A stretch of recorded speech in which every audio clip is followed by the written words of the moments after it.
Hi, എല്ലാവർക്കും സലു കിച്ചണിലേക്ക് സ്വാഗതം. ഇന്ന് ഞാനിവിടെ ഉണ്ടാക്കാൻ പോകുന്നത് ഒരു നാടൻ പലഹാരമായ കിണ്ണത്തപ്പമാണ്. ഒന്ന് രണ്ട് കാര്യങ്ങൾ നമ്മൾ ശ്രദ്ധിച്ചാൽ വളരെ സോഫ്റ്റ് ആയിട്ടുള്ള കിണ്ണത്തപ്പം നമുക്ക് തയ്യാറാക്കിയെടുക്കാൻ പറ്റും.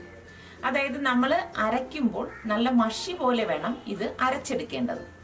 അതുപോലെ തന്നെ ഇതിൽ ചേർക്കുന്ന തേങ്ങാപ്പാൽ കുറച്ച് ലൂസാക്കി വേണം നമ്മൾ ചേർത്ത് ഈ മാവൊന്ന് മിക്സ് ചെയ്തെടുക്കേണ്ടത്. പിന്നെ നമ്മളിത് അരിച്ചെടുക്കുകയാണ് ചെയ്യുന്നത്. വളരെ നേർത്ത അരിപ്പയിൽ കൂടി 2-3 പ്രാവശ്യം നമ്മളിത് അരിച്ചെടുക്കണം. ഇത്രയും കാര്യങ്ങൾ നമ്മൾ ശ്രദ്ധിച്ചാൽ വളരെ സോഫ്റ്റ് ആയിട്ടുള്ള, അതായത് നമ്മൾ വായിലിട്ടാൽ ഇങ്ങനെ അലിഞ്ഞു പോകുന്ന ടൈപ്പിലുള്ള കിണ്ണത്തപ്പം നമുക്ക് തയ്യാറാക്കിയെടുക്കാൻ പറ്റും. അപ്പൊ അത് എങ്ങനെയാണ് തയ്യാറാക്കുന്നത് നമുക്ക് നോക്കാം. ഈ കിണ്ണത്തപ്പം ഉണ്ടാക്കാൻ വേണ്ടിയിട്ട് ഞാൻ ഒരു ബൗൾ എടുത്തിട്ട് ഇതിലേക്ക് ഞാൻ 2 കപ്പ് പച്ചരി ഇട്ട് കൊടുക്കുകയാണ്. അതായത് 250 ml കപ്പാണ് ഞാൻ എടുത്തിരിക്കുന്നത്. ഈ 250 ml കപ്പിലാണ് 2 കപ്പ് പച്ചരി ഈ ബൗളിലേക്ക് ഇട്ട് കൊടുക്കുന്നത്. ഇനി ഇത് ഞാൻ വാഷ് ചെയ്തിട്ട് വരാം. ഇതിവിടെ ഞാൻ നന്നായിട്ട് വാഷ് ചെയ്തെടുത്ത് വെച്ചിട്ടുണ്ട്. ഇനി ഇതിലേക്ക് കുറച്ചധികം വെള്ളം ഒഴിച്ചിട്ട് 2 മണിക്കൂർ കുതിരാനായിട്ട് മാറ്റി വെക്കാം. 2 മണിക്കൂറിന് ശേഷം നമ്മളിത് നന്നായിട്ട് അരച്ചെടുക്കുകയാണ് ചെയ്യുന്നത്. ഇതിവിടെ 2 മണിക്കൂർ കഴിഞ്ഞിട്ടുണ്ട്. ഇനി നമുക്ക് ഈ ഇരിക്കുന്ന വെള്ളം ഡ്രെയിൻ ചെയ്തെടുക്കാം. പിന്നെ നമുക്ക് വേണ്ടത് തേങ്ങാപ്പാലാണ്. നല്ല കട്ടിയുള്ള 1 ലിറ്റർ തേങ്ങാപ്പാൽ ഞാനിവിടെ എടുത്തിട്ടുണ്ട്. പിന്നെ ഒരു മുട്ട എടുത്തിട്ടുണ്ട്. ആവശ്യത്തിനുള്ള പഞ്ചസാരയും വേണം.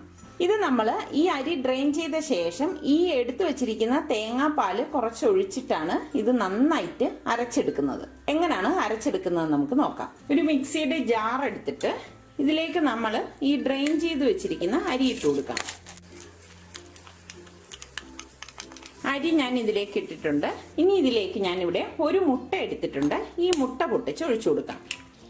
പിന്നെ ഞാൻ ഇതിലേക്ക് 1 കപ്പ് പഞ്ചസാര ഇട്ട് കൊടുക്കുകയാണ്. അതായത് 250 ml അളവാണ് ഞാനിവിടെ എടുത്തിരിക്കുന്നത്. പിന്നെ നിങ്ങൾക്ക് എത്രയാണോ മധുരം ആവശ്യം അതിനനുസരിച്ച് പഞ്ചസാര നമുക്ക് ഇതിലേക്ക് ചേർത്ത് കൊടുക്കാവുന്നതാണ്. പിന്നെ ഇതിലേക്ക് ഞാൻ 1 ടേബിൾ സ്പൂൺ ഏലക്ക പൊടിച്ചതും കൂടി ഇട്ട് ഈ പാകത്തിനുള്ള തേങ്ങാപ്പാൽ ഒഴിച്ച് ഇതൊന്ന് അരച്ചെടുക്കാം. ഇനി നിങ്ങൾ ഏലക്കയുടെ പൊടിയല്ല ഏലക്കയാണ് ചേർക്കുന്നതെങ്കിൽ ഒരു 10 ഏലക്കയോളം നമ്മൾ ഇതിലേക്ക് ചേർക്കും. നല്ല കട്ടിയുള്ള തേങ്ങാപ്പാലാണ് നമ്മളിത് അരച്ചെടുക്കാൻ വേണ്ടി എടുക്കുന്നത്. പിന്നെ അരച്ചെടുക്കുമ്പോൾ പ്രത്യേകം ശ്രദ്ധിക്കണം, നമ്മൾ ഈ അരിയുടെ നെകക്കെ മാത്രമേ തേങ്ങാപ്പാൽ ഒഴിക്കാവൂ. ഒരുപാട് ഓവറായിട്ട് ഒഴിക്കരുത്. അങ്ങനെ വന്നാൽ അരഞ്ഞു കിട്ടാൻ വളരെ പ്രയാസമായിരിക്കും. ഇത്രയും മതിയാവും. ബാക്കിയിരിക്കുന്ന തേങ്ങാപ്പാൽ നമ്മൾ അരച്ചതിന് ശേഷം ചേർക്കുകയാണ് ചെയ്യുന്നത്. ഇനി ഇത് നന്നായിട്ടൊന്ന് അരച്ചെടുക്കാം. ഇതിവിടെ ഞാൻ നന്നായിട്ട് അരച്ചെടുത്ത് വെച്ചിട്ടുണ്ട്. ഇനി ഇത് വളരെ നേർത്ത അരിപ്പിൽ കൂടി ഇതൊന്ന് അരിച്ചൊഴിക്കാം.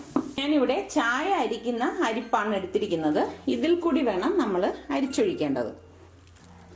അതായത് ഒട്ടും തരി പാടില്ല. അതുകൊണ്ടാണ് ഇത്രയും നേർത്ത അരിപ്പിൽ കൂടി നമ്മൾ അരിച്ചെടുക്കുന്നത്. ഈ ഇരിക്കുന്ന മാവെല്ലാം നമുക്ക് ഇതുപോലെ ഒഴിച്ച് അരിച്ചെടുക്കാം. ഇതിവിടെ നന്നായിട്ട് ഞാൻ അരിച്ചെടുത്ത് വെച്ചിരിക്കുന്നതാണ്, കണ്ടോ. ഇനി നമ്മൾ ഈ കലക്കി വെച്ചിരിക്കുന്ന ബാക്കി തേങ്ങാപ്പാലുണ്ടല്ലോ, അതും കൂടി ഇതിലേക്ക് ഒഴിച്ചു കൊടുക്കാം.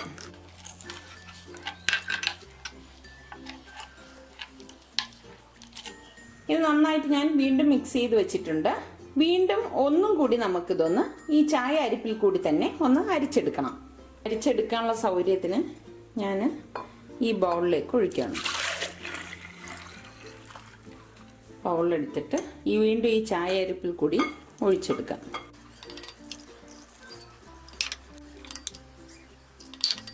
ആകെ ഈ കിണ്ണത്തപ്പത്തിൽ നമ്മൾ ഈ അരിച്ചെടുക്കുന്ന ആ ഒരു പാട് മാത്രമേ ഉള്ളൂ. അതായത് വളരെ നേർത്തതായിട്ട് നമ്മളിത് അരിച്ചെടുക്കണം. ഇതിവിടെ ഞാൻ 2 പ്രാവശ്യം നന്നായിട്ട് അരിച്ചെടുത്തതാണ്, കണ്ടോ. ഇതിലിപ്പം കുറച്ച് കട്ടിയുണ്ട്. 1 ഗ്ലാസ് വെള്ളം കൂടി നമുക്ക് ഇതിലേക്ക് ഒഴിച്ചു കൊടുക്കാം.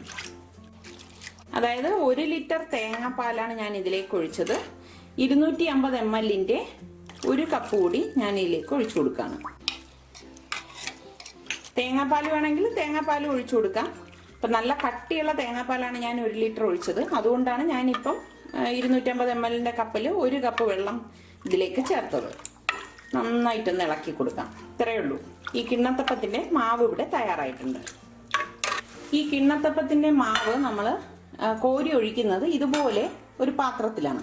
അതായത് ഇതുപോലെ സൈഡ് ഇങ്ങനെ പൊങ്ങിയിരിക്കുന്ന പാത്രത്തിലാണ് നമ്മൾ ഈ മാവ് കോരി ഒഴിച്ച് ആവിയേറ്റുന്നത്. ഞാനിവിടെ 2-3 ചെറിയ പാത്രം എടുത്തിട്ടുണ്ട്. എപ്പോഴും നമ്മൾ ഈ ഒരു സൈസിലുള്ള കിണ്ണത്തപ്പമല്ലേ കാണുന്നത്, കുറച്ച് വ്യത്യസ്തത ആവട്ടെ എന്ന് കരുതിയിട്ട് ഞാനിവിടെ ചെറിയ 1-2 സൈസും എടുത്തിട്ടുണ്ട്. ഇനി ഇതിലേക്ക് കുറച്ച് ഓയിലൊന്ന് ബ്രഷ് ചെയ്ത ശേഷം നമ്മൾ ഈ മാവ് കോരി ഒഴിച്ചിട്ടാണ് ആവിയേറ്റി എടുക്കുന്നത്. ആദ്യം തന്നെ ഓയിലൊന്ന് ബ്രഷ് ചെയ്ത് കൊടുക്കാം. ഇതിൻ്റെ ഇതുപോലെ സൈഡിൽ, അതായത് വശങ്ങളിലേക്കും ഓയിലൊന്ന് ബ്രഷ് ചെയ്ത് കൊടുക്കണം. എന്നാൽ മാത്രമേ നല്ല സ്മൂത്ത് ആയിട്ട് നമുക്ക് ഇതിൽ നിന്ന് ഇളക്കിയെടുക്കാൻ പറ്റത്തുള്ളൂ.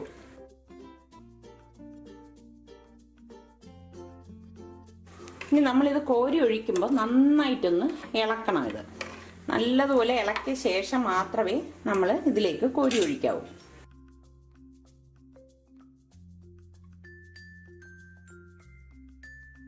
ഇനി നമുക്കിത് ആവിയേറ്റി എടുക്കാം.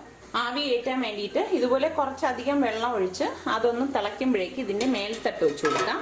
ഇനി ഈ തട്ടിനകത്തേക്ക് നമുക്ക് ഈ മാവ് കോരി ഒഴിച്ച പാത്രം വെച്ച് കൊടുക്കാം. ഇനി ഈ പാത്രം അടച്ചു വെച്ചിട്ട് നമുക്കിതൊരു 15 മിനിറ്റ് ആവിയേറ്റി എടുക്കാം. ഇത് ചെറിയ പാത്രമല്ലേ ഞാൻ അകത്ത് വെച്ചിരിക്കുന്നത്, അതുകൊണ്ട് തന്നെ ഒരു 15 മിനിറ്റ് മതിയാകും ഇത് ആവിയേറാനായിട്ട്. അപ്പം ഫ്ലെയിം ഒന്ന് മീഡിയം ഫ്ലെയിമിൽ വെച്ച് കൊടുത്തിട്ട് വേണം നമ്മളിത് ആവിയേറ്റി എടുക്കേണ്ടത്.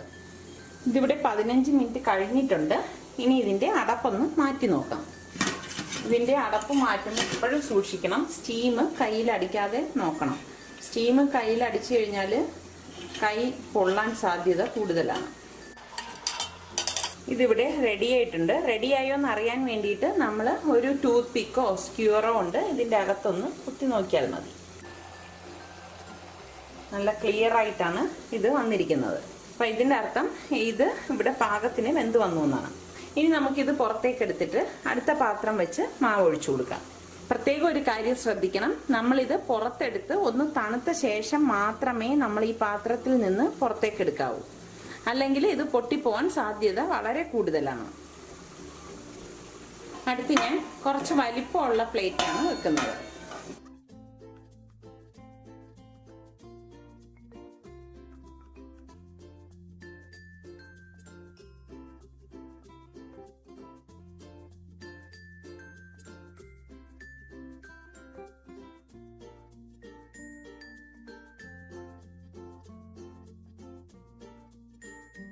ഇനി ഞാൻ കിണ്ണത്തപ്പത്തിനെ മറ്റൊരു രീതിയിൽ രൂപകൽപ്പന ചെയ്യുവാണ്.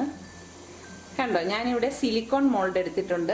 ഇതിലേക്ക് കോരി ഒഴിച്ചിട്ട് ഞാനിതൊന്ന് സെറ്റ് ചെയ്യാൻ പോവാണ്.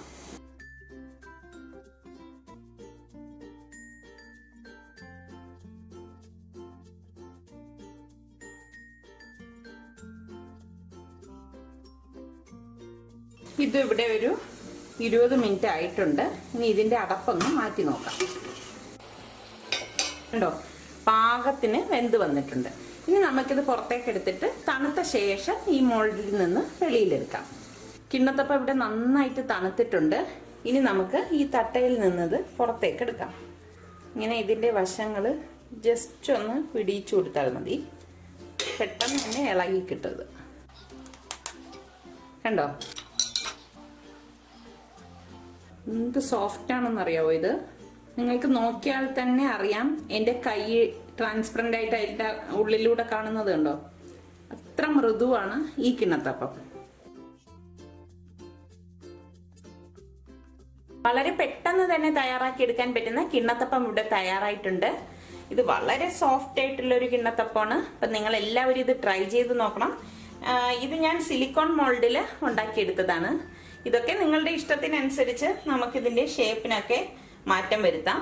അപ്പം എല്ലാവരും ഇത് ട്രൈ ചെയ്ത് നോക്കുക. ട്രൈ ചെയ്ത് നോക്കി നിങ്ങൾക്കിത് ഇഷ്ടമാണെങ്കിൽ ഇതിൻ്റെ ലിങ്ക് ഷെയർ ചെയ്യുവാനും ലൈക്ക് ചെയ്യുവാനും കമൻറ്റ് ചെയ്യുവാനും മറക്കണ്ട. പിന്നെ സബ്സ്ക്രൈബ് ചെയ്തിട്ടില്ലാത്തവരുണ്ടെങ്കിൽ സബ്സ്ക്രൈബ് ചെയ്യാൻ മറക്കരുതേ. അതുപോലെ തന്നെ സബ്സ്ക്രൈബ് ചെയ്യുന്നതിനോടൊപ്പം നിങ്ങൾ ആ ബെൽ ഐക്കണും ഒന്ന് പ്രസ് ചെയ്തേക്കണം. ഇനി ഞാനിതൊന്ന് കട്ട് ചെയ്ത് കാണിച്ചു തരാം.